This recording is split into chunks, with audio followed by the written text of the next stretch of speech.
Right, welcome to our next session on the live stage. With me here is Jim Holder. He's the editorial director of Haymarket Automotive. Rather than me introduce you, you might as well tell us a little bit about what you do, Jim. Hello, good morning. My name is Jim Holder, and I'm the editorial director of three Haymarket titles, Autocar, Autocar, and Pistonheads. Between them, they have about 10 million unique users every month. Autocar obviously is the biggest new car advice website. Pistonheads obviously has a huge community and forum, as well as an editorial side to it. And Autocar is the leading enthusiast title, and also the world's oldest surviving car magazine.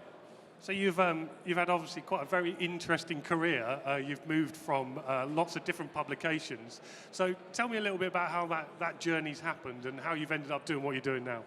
It's been a long 20-year journey. I started off covering motorsport, came to Silverstone quite a lot, came up through the ranks there, eventually ended up covering Formula One and World Rallying. Then when I wanted my weekends back, switched into road cars. And then that was 10 years ago. Came up through the Autocar website, which was quite a novelty then, to have a website that was successful. And then moved over to Autocar and then back to Autocar. And obviously during those 10 years, the landscape has changed massively in publishing. We've gone from a very heavy print focus to a massive digital focus, and that's where we're looking to grow now. And Autocar was one of the first publications to really focus online. How's that worked out? And in terms of numbers, what are you guys doing these days? Yeah, so Autocar these days is typically just over 100,000 visitors every day.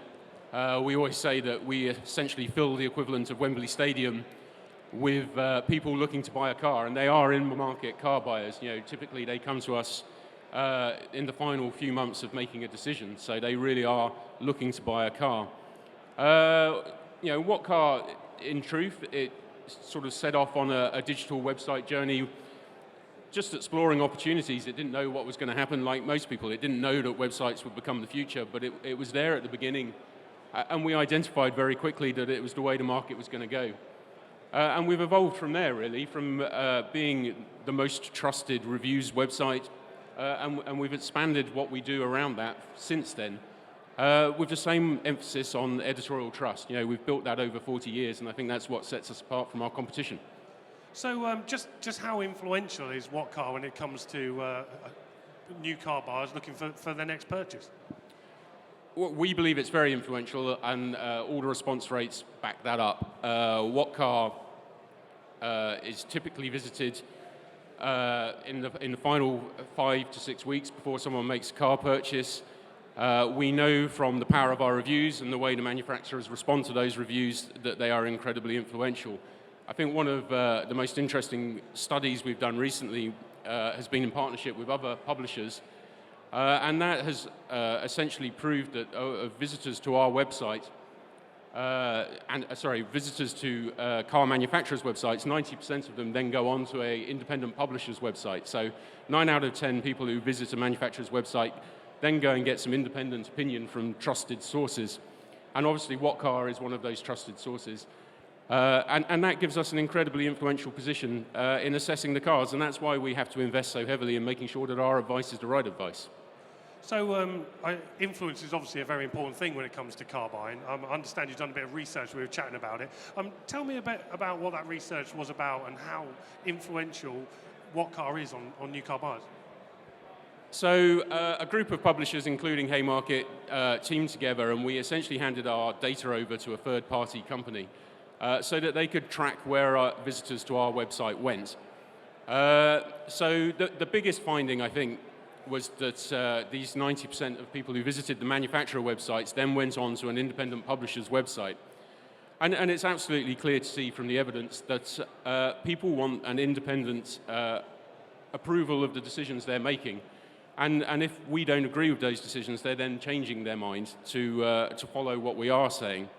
And I think you can sort of track that buying process in anything you do, whether it's Amazon, whether you're buying a book or anything. You want to have approval of what you're about to do. And that's where Autocar plays a massively influential role. So what about dealers? How do you support them, and do they play an important part in that process from your eyes? Absolutely. Dealers go hand in hand with everything that we do. It's absolutely critical that when we essentially hand them over, that the customer then gets a very good experience. Now, Whatcar will be launching in the next few weeks its own car buying service where we essentially try and complete the journey to the dealer's door. And I think that's going to shine even greater spotlight on the power of customer service and the power of looking after customers well, because we'll obviously be getting that feedback. But what this service will do essentially is take people through the journey from where they start researching their car purchase, they read through the review, they draw up their shortlist, and then we can essentially take them to the dealer door with an agreed price and then hand them over to the dealer to do the dealer's job. We're not trying to, nail down the deal so the dealer has no room to do their job, but we're trying to do as much as we can in as helpful way as we can. Under the tagline, getting them the right car for the right price from the right location. We see a lot of evidence from our studies that our visitors are quite conservative. They want to buy from a local dealer. They don't necessarily want the very cheapest price. And I think that's going to be the emphasis on our new product. So can you tell me a little bit more about the new product? I mean, who do you see your rivals for it? Yeah, it'll be interesting where the rivals come from. If you want to learn more about the product, we have a stand here today on the Whatcar stand, and you can go and talk to the team and they can show you through the product. The one that leaps to mind, of course, is CarWow. Now, we obviously think we're going to do it slightly differently. We have a very different approach to how we intend to engage with the dealers and how we intend to work with them. And we hope that model is extremely successful. Whatcar has built up a brand equity over 40 years now, and it has a trust with customers that probably is unrivaled. So we have to take that trust all the way through the process, and we have to work with the dealers to ensure that everyone is getting the right deal. The customer gets the right deal, the dealer gets the right deal. And that's the way we want to work. We want to work in a very collaborative way. So what do your consumers tell you about dealers? Are they happy with the service that they're getting at the moment? Yeah, I think the first thing to say is that we tend to hear from consumers when something's gone wrong rather than something's gone right. And for the millions of visitors we get to our site every year, we get a proportionally very small number of complaints. The biggest thing, I think, is trust. I think what customers really struggle with is when they feel that their trust has been broken. And that can be something as small as being courteous and right through to a warranty claim that's been rejected, or they feel that they're perhaps not being dealt with fairly. And I think the biggest thing we get back from visitors to our website after they've gone to dealers is, they will complain if they feel that the dealer is trying to get too good a deal out of them. They understand the dealer has to win somewhere down the line, but they want to feel like they've won too. And I think it's a two-way relationship that hinges on trust at the end of the day. So is there anything that you think dealers are doing particularly well at the moment? I think there's lots of things dealers are doing very well. I think they're getting smarter digitally, and I think customers expect a lot more digitally now. I think they expect to be able to be shown the car perhaps on a video much earlier. They expect to be talked around. They expect to be treated with intelligence, and they expect the dealer to know more about the car than they do, and that sadly isn't always the case. I also think the best dealers are getting better. They understand that customer service, it's not just something you do, it's something that wins you sales. And the best dealers really do shine through for that, and we hear time and again from readers who say quite categorically they would only buy a car from that dealer. They don't care what brand of car even it is. They trust the person who runs that dealership. They like the relationship they have with them, and that matters more to them than anything else. So what about social media? Haymarket invests a lot of time and effort into your Facebook and Twitter feeds. How important do you think that is, and does it influence car buyers? I think so. I think we see every day, from the Whatcar perspective, we run something called Ask Whatcar. You can ask us any question about any car or any car-related subject, and we get a steady flow of questions there, and it allows us to interact. Autocar, obviously much more enthusiast. We get a different audience, but again, it's a massive audience, and they like to engage with us, they like to debate with us. Perhaps 10 years ago where you published a magazine and it was a one-way conversation, now it's very much a two-way conversation, and I think dealers can engage in that, and they can show off their skills and they can show off the trust that they deliver because of that, just by simple steps. I think the hardest bit is keeping up with the trends in social media. You know, I'm trying to learn what Snapchat is now. There are many, many different ways of doing it. There's no question Twitter and Facebook are the established ones. There are other ways that it's growing too. And I think any dealer would be well advised to invest the time to try and engage in that two-way chat and build the trust. Do you think any brands or dealers that you follow are doing a particularly good job on social media? I think it's a balancing act. Without naming names, you know, social media, there is a tendency to be slightly more flippant, and it's definitely a far more conversational forum than a formal one. Finding the balance, I think, is the hardest part, not just for us, but for dealers and for manufacturers. You have to be able to get your message across in a populist way, but without appearing silly. And I think that is finding that voice is very difficult. And I think you have to work at it, and you have to measure the engagement that you get as a result. So what about car buying habits? They are changing. The way people are researching cars are changing. Is that changing the way that you have to do your job and your team have to do their jobs? Yeah, absolutely. You know, publishing has changed massively, more than any industry. Certainly, perhaps more than the car dealer industry has, but I think the car dealer industry will change in a similar way. You know, we used to publish a magazine once a month or once a week, and now we really are measured in minutes. You know, how quickly we can get stories onto our websites, and that is a struggle. We want to maintain quality, and we want to do that despite our opposition trying to get stuff up faster than us, but not as well as us. And I think it takes a deep breath to remain true to your core roots of quality and delivering that quality. And trying to, you know, you have to engage in the system, you have to try and be as quick as you can, but you have to do it while giving your journalists the tools to do the job. And that means often just giving them the time to drive a car properly, to assess a car properly, to answer the questions properly, to give sound advice, particularly, you know, from the what car point of view. We know how influential we are in the car buying process, and we know that you have to give good advice, because if you start dishing out bad advice, you'll be judged by that forevermore. So obviously the big story in the industry has been the emissions scandal, and I think I've seen your face on TV many, many times talking about it. Just how damaging do you think that has been to the industry, in your opinion? Yeah, it's an interesting question, because we're sort of, the eye of the storm has passed to some degree now, and you can start to evaluate it slightly. You know, being the lead story on the BBC News is not going to be good for an industry. And there's no question that, you know, despite the fact we refer to it as the VW scandal, it is an industry scandal, and it continues to widen into even more of an industry scandal. I would say that consumers have short memories, and they tend to be led more by their pocket and the pounds and pence than they do by the news headlines. So it is a huge story. The evidence I've seen is that people who own VW vehicles are staying loyal to VW vehicles. They bought into the brand for a good reason that they still believe in, and they want to, you know, they've enjoyed the experience of owning that car, and they want to stick with it. I think where VW will suffer is persuading people to switch brands. You know, it's such a competitive marketplace. The differences between different cars are so fine. Persuading people to move from one brand to another will be much harder, and I think VW have a slight lag where they are going to have to overcome that. Do you think Volkswagen's done enough to win back the trust of customers, or is that going to be a process that's going to take many, many more months? Yeah, I think it will take many more months, and I think it'll be interesting to watch how they do it. You talked about social media earlier, and I actually think Volkswagen almost are in a situation now where they're damned if they do and damned if they don't. They can't shout about their products as loudly as they'd probably like to, because, you know, they have a lot of critics out there.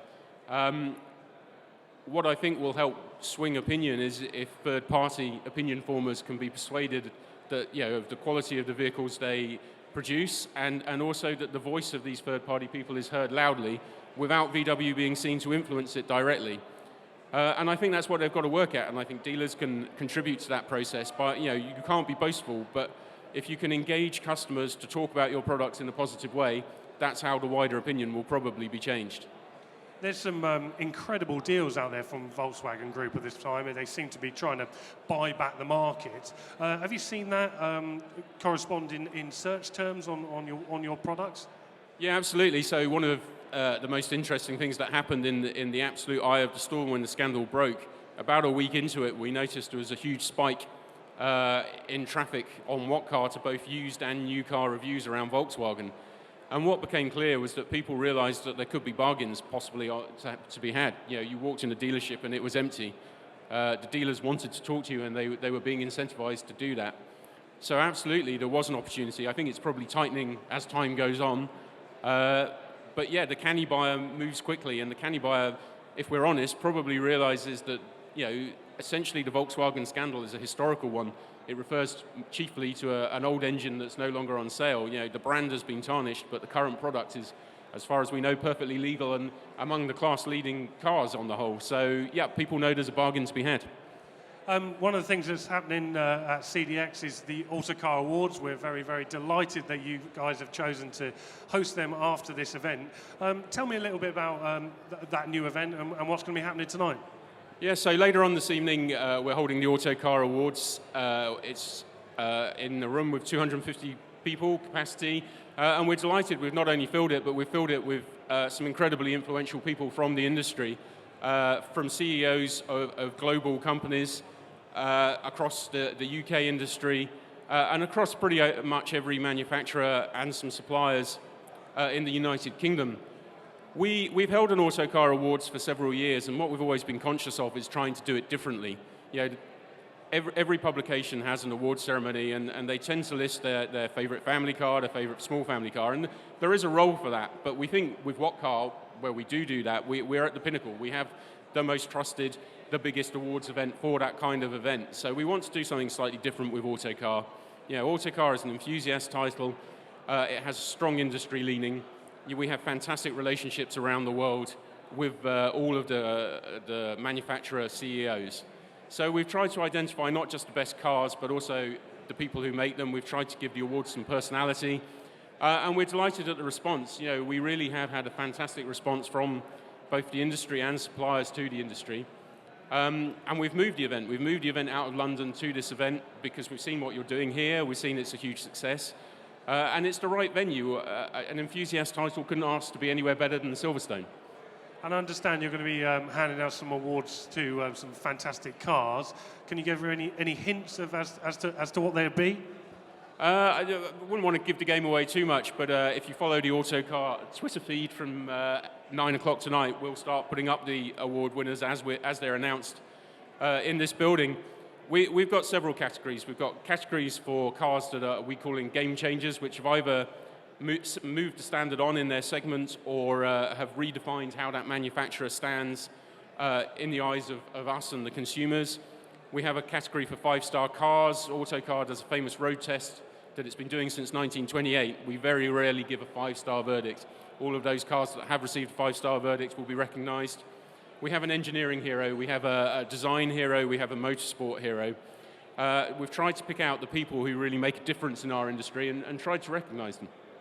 And we're both very lucky to work in a fantastically exciting industry, and we get to do some fantastic things. What are you most excited about at the moment, and what's coming up in the not too distant future? I think that from two levels. From a day-to-day work level, the interesting bits for working where we do is how the industry is changing and how we communicate with our customers and how we communicate with our readers, who are our customers. And that is a more challenging place than ever before, and also there are far more opportunities and a broader remit that we can respond to. I think from a day-to-day level, it's just the volume and quality of new cars that are being launched all the time. You know, we really have never had it so good. It keeps us incredibly busy, and at times that's a challenge, but the breadth and quality, you know, what I love seeing any type of car. There's a reason to love every type of car if you've got the remit we have across Pistonheads, Autocar and What Car. So every launch is exciting, and every launch is an opportunity for us to shout loudly. Well, Jim Holder, Editorial Director of Haymarket, thank you very much for your time today. I really appreciate you coming along. Thank you. Next up on the live stage at 10:30, we've got our independent dealer panel, so make sure you're back here in 10 minutes to see them. Thank you very much.